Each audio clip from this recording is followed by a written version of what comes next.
Good morning, Kira. How's it going? Oh, good. How are you? So good. So good.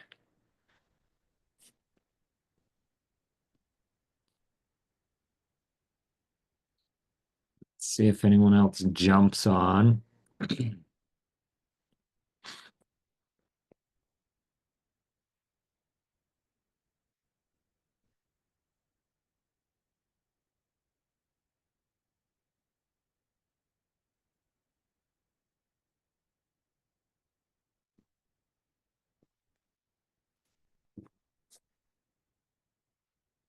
Maybe, maybe not. Maybe it's just us, Kira. That's fine. I have a question whenever. Okay, let's do it. Okay, so I mentioned my husband was kind of interested in that one house. The one Hmm. thing I noticed is all the houses around are priced at like 1.3 and above. Hmm. And this house is at like 815.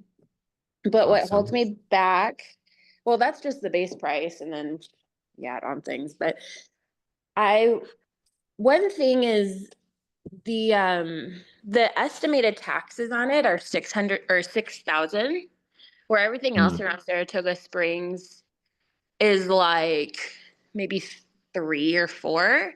And it's estimated, would it be estimated on the square footage on the houses around it? And is there a way to figure that Uh, out? so that's 100% a made-up number. Most builders will actually just put in $1 for the estimated taxes because they have no idea. Okay. Because it's going to be based off of Saratoga Springs, Utah County, and the assessed value that they give.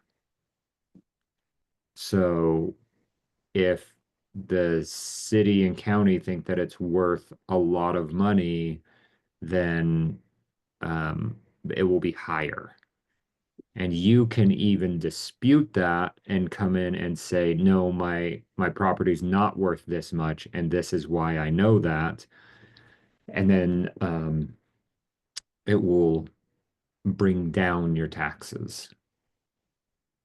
And so that might be a really popular thing to do, even with your sphere this year. If people's taxes go up because of their values went up, you can dispute that and say, well, my value didn't go up this year. So my taxes shouldn't have. Now, if taxes go up, then that's a whole different story. But uh, the value will like they have some sort of formula, whatever they think it's worth times whatever percent is the amount of taxes you pay. And so they're making it up right now. Okay, I was talking to Kyle Larson about it, and he was kind of saying if you take like the square footage and maybe the pricing and kind of compare it to like other homes, you could probably get a better idea. And he's like, that's something you might want to do as an agent, like if you're trying to vary things. Is that something you would suggest? Maybe, yeah, because you could get on and like if you ever just go into like tax data, it has a value number on it. That's the value that they are using in your taxes. So you want a low number on your tax value there. So if you just go to the tax data search and pull up your house, it will have some sort of value. And if you think that's high, then you need to prove that it's lower. And so you could do something similar like that with the houses all around it, is see what the value that they're giving based on the square footage, and then kind of back that into your same square footage and figure out how they've made up that value for you. So yeah, that 6,000, I bet that's a made up number. I wouldn't let it scare you away. Now, a bigger house is going to have more square footage and more value, and so it will have higher taxes. Um, but it sounds crazy to be that much more than the average. So yeah, you could kind of figure that out. Um, to be honest, with taxes, you're always just rolling the dice because at any moment they could change property taxes. They could change how it's calculated. They could change how they value homes. And it will change everything. And so you might end up having to pay more money. Your payment will go up. And same with insurance, to be honest. Like with all of this, like the wildfires in California, maybe they're gonna say, oh, you know what's gonna burn next is Saratoga Springs, so we're gonna jack up insurance for all of these people that lives in Saratoga Springs. Like they could say that tomorrow and increase that. Usually big swings don't happen because then everyone would fight it. So you're probably pretty safe to bet on what other finished homes in the area based off of their square footage are paying, and then back that into yours to get a good idea and just see if it sounds crazy or not. So, so if I were to dispute it, who would I do that with? The city? You do it with the county assessor. And to be honest, I don't know the process because I've never done it, but there's a lot of real estate agents. Peter Morkel, actually, this is every November, he sends out an email that says if you feel like you paid too much in property taxes, there's a way that you could get some back. Here's the steps to take. And he helps a handful of people every year do that. But it's just you send in some comps based off of what else is around you, what they're selling for, and change your value to the assessor, and then your taxes changed based off of that. Okay. And so we can definitely look into that. But yeah, for right now, it's a made up number by the builder because they have no idea what it's going to be because the house isn't done. If it was done and they had paid taxes, so that line on the MLS is the last year's taxes. So what did you pay in taxes last year? You put that number. This next year, it's an unknown number because the value could change, the taxes could change, everything could change. All So right. yeah, I wouldn't believe it. Okay. Thanks. Yep, even like existing homes that could change every year. So yeah, great question. I was trying to explain to my kids yesterday about property taxes. Can't remember why they were asking me about it. I'm like, yeah, you have to pay property taxes even if you own your home and have no Well, when mortgage. that happens at my house, it's because I'm taking some of their candy and I say it's taxes. That's how we learn. Yeah, I can't remember why. It was random. We were just driving, and I was like, yeah, property taxes.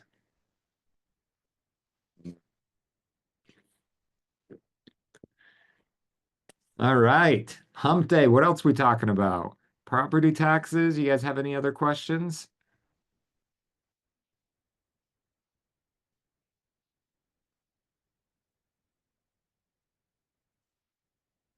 Okay. Well, if you all have nothing, I know oh, 1031 needs to be someone specific for that, but does it work between states? Like the house that they need to sell is in another state?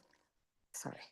I believe so. The tax code just calls it like kind.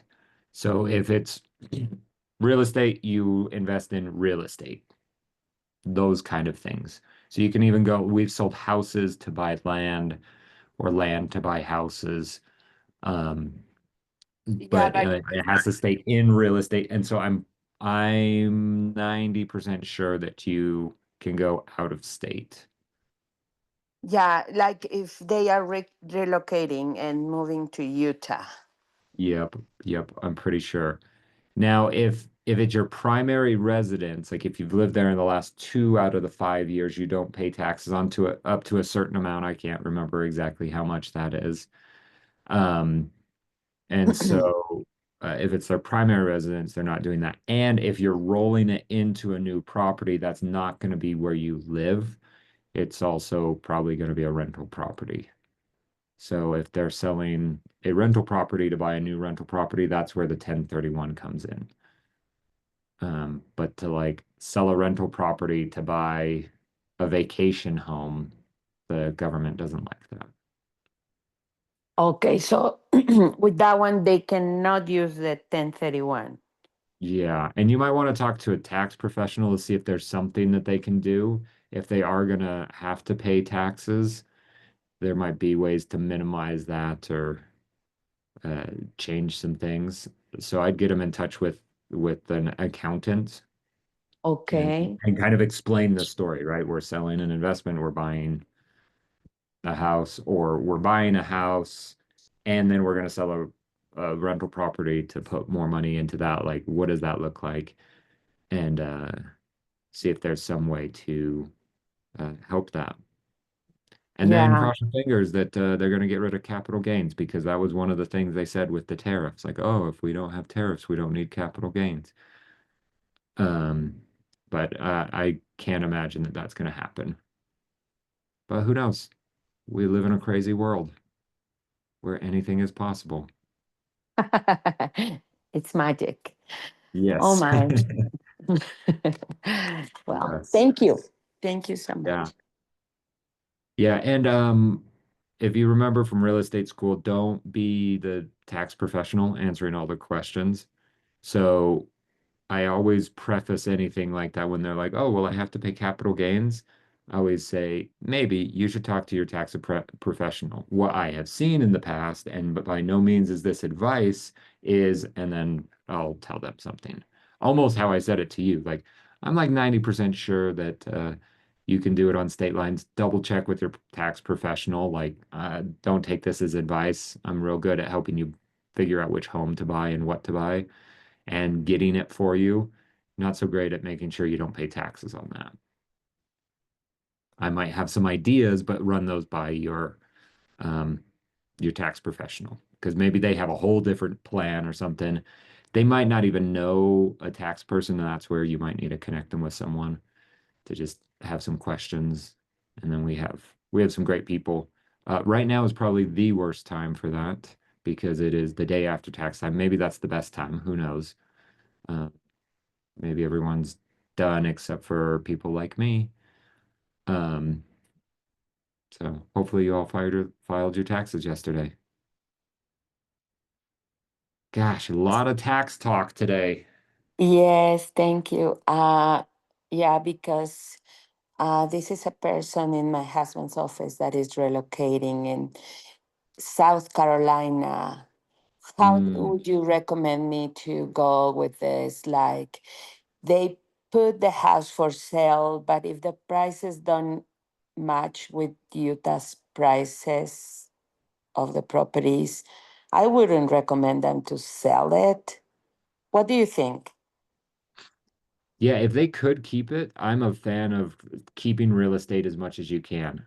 Typically, real estate goes up in value. If it cash flows, you can get great tax write-offs, you get debt reduction, appreciation, cash flow. Like there's so many good reasons to own real estate long term.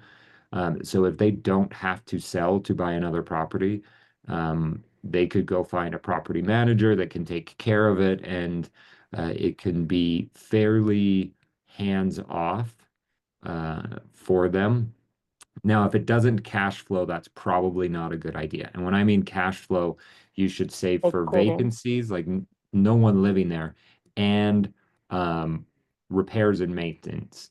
So, kind of my rule of thumb that's really made up, by the way, run numbers. But I always like just in the broadest sense of things is if your rent or your mortgage payment is 70% of your rent, you can usually cover all the other costs that you should be saving for or paying each month. So like if you rent for 1,000, your mortgage should be 700. And then that gives you enough room to have some for property management, some to save for vacancies, some to save for repairs, and hopefully you'll break even or more with that. So that's just quick rule of thumb. You should dive deeper into it. And then if that's the case, then you're putting money in your pocket every single month, which long term will help you grow your wealth. So if they don't have to sell it, I'd say don't sell it.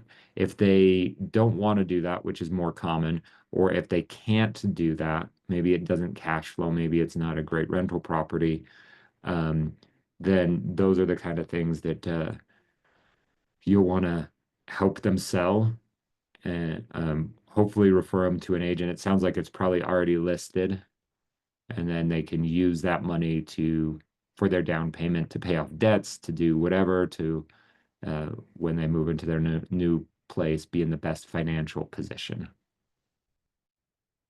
So it's kind of my broad strokes advice for it. And then we can dive deeper, Erica, if you want to chat more about what that looks like. But Thank you so uh, much.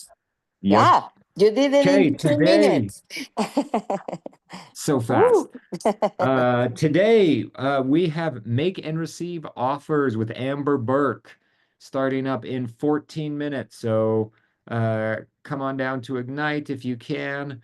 Amber Burke is awesome. She is actually like on the committee or board, I don't know what it is, uh, for the forms. So like she knows her forms, and if you're like, this form doesn't make sense, she's the person that would go tell like the lawyers and discuss with them and say, hey, this is a confusing part about these contracts, let's fix it. So she is like the best about making and receiving offers. So that should be a great one. um, and so come to that, and we'll start that at 9:30. If you have any other questions, let me know today. Thanks, y'all. See ya.